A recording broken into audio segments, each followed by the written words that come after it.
Welcome back. We're on day 9 of our Eye of the Dragon project. We're closing in on that finish line, you guys. So, a couple of things to remember as you are choosing your colors and your color scheme. If you're not sure, like let's say you've got your eye done or you've got your scales done, but you're not sure what to do with the other part of it. So like if you have the eyes done, what do I do with the scales? If you have the scales done, what do I do with the eye? Remember, a good method would be to choose the complementary color as like kind of the main color source, and that's going to help give it that pop and pizzazz. Not a requirement by any means, but it is a color scheme that just works really well for this project and works really well for a lot of things. So throwing that out for any of you that might feel a little bit of a pause before you start on that next section of your Dragon Eye. So use that or not, either way is fine. But our goal today is going to be to continue and to finish as close as we can on it anyway. Tomorrow's day 10, so it is our turn-in day. We do have it as a bit of a buffer, right? So if you're not completely done by the end of the day today, that's okay. But next class is our final class for this project, so we just want to make sure we're setting ourselves up for success. Another thing I should just mention right away too, whenever you are done with this, please photograph it immediately. This is always that point when I get an email from a student that's like, oh my goodness, this happened. My family member came in with dirty boots and they stepped on my picture and it's all full of mud and it's wet and it's like crumbling apart. Or my dog ate it. It actually happens, you guys, like that actually, dogs eat a lot of things. So, but anyway, I don't want that to be you. I don't want you to be the one heartbroken because now you have to start your project again and spend all that time on it. Not that spending time on art is a bad thing. It's a good thing, but it is frustrating when we have something done that we're proud of and it gets ruined. So photograph it as soon as you're done. Even if you don't put it in your art journal right away, at least get the picture taken. Okay? All right, good. Glad we mentioned that. Another thing that I wanted to mention too before I get to the demo is there's a lot of extra credit options for this project. Last class you saw that spinning wheel that like turned to white, right? The sum of all colors is white, and the demo showed that. So if you want to, you can go ahead and make your own color wheel and spin it and do it as a video, or you can either add the video to your art journal. Just make sure that you open the share settings so that when I click on the link to it, it doesn't say that it's blocked. Or pictures of it and you spinning it, pulling the strings, or however you choose to make it spin fast. But yeah, so that's one of your extra credit options. If you're not sure what I'm talking about, you may need to go back to last class and watch that demo. Another idea would be a second Dragon Eye. So right now I've got a Dragon Eye that looks like this. What happens if I did one on the other side and used different colors? Or maybe I do the same colors and make it look like it's part of the same dragon. Or maybe I do just a completely different eye. Maybe I had drawn a couple of like starter ones and I chose, this one, but maybe there's another one that I want to explore. So making a second Dragon Eye would also be an extra credit opportunity. And then the third one would be to just draw a full dragon. I know some students have been like, can I just draw a full dragon? Can I make it like more zoomed out? Totally, for extra credit.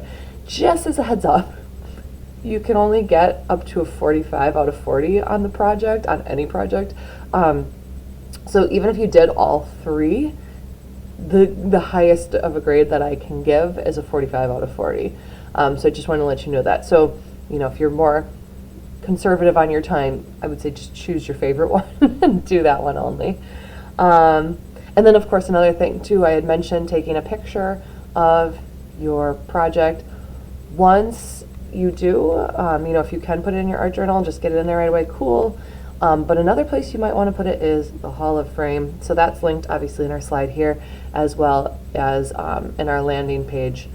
It's there as well. So we'll talk more on that next class, but just throwing those things out there because I know, being that we're on day 9, some of us are at that point already.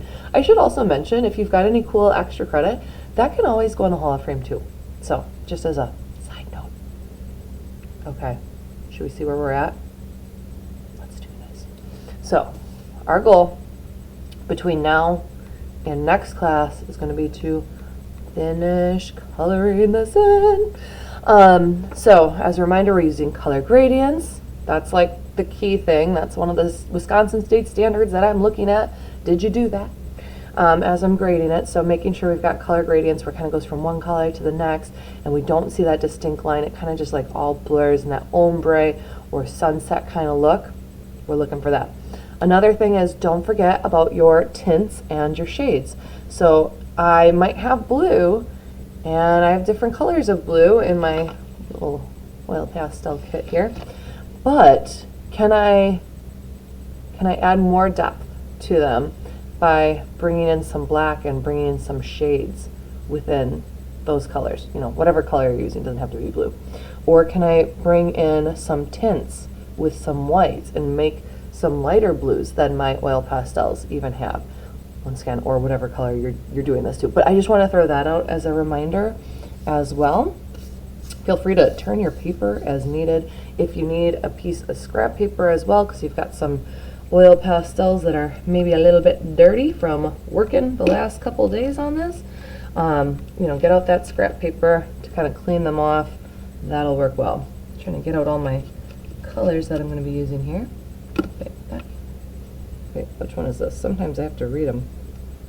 Okay, that one and my black.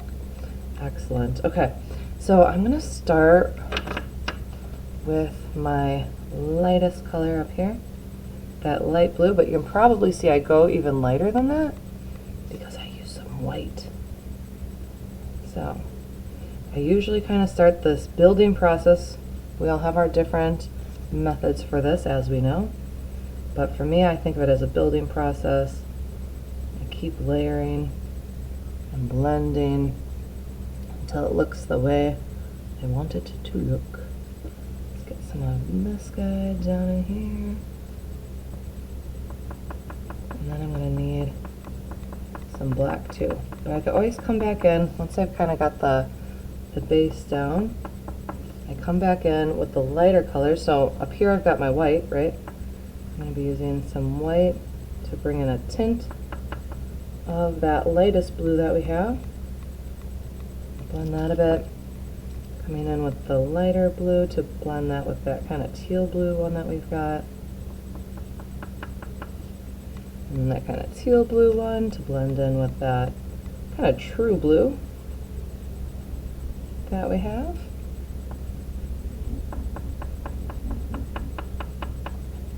Okay, it's blending beautifully. And I'm going to need my black too for the depth here. Bring that in. And then I got to bring in that true blue to blend in with my black. Okay, and I'm going to keep on doing that until I get around. And maybe I choose to do something else as I get over here. Maybe I start adding in some greens. Maybe I start adding in some violet. Up to you. But our goal is going to be before next class, or at least by the end of next class, right? We want to have our dragon eye entirely colored in. And when I say entirely, I mean that there should be at least 90% of the page should have oil pastel on it. I get that there's going to be some white spots for those highlights for sure. There might be some white spots left around some edges for like to make it pop more. That's all okay, but 90% of it, if you're looking for full points on this project, 90% of your dragon eye paper should be colored in with our oil pastels and our gradients. And I can't wait to see how they look. Keep up the good work, you guys.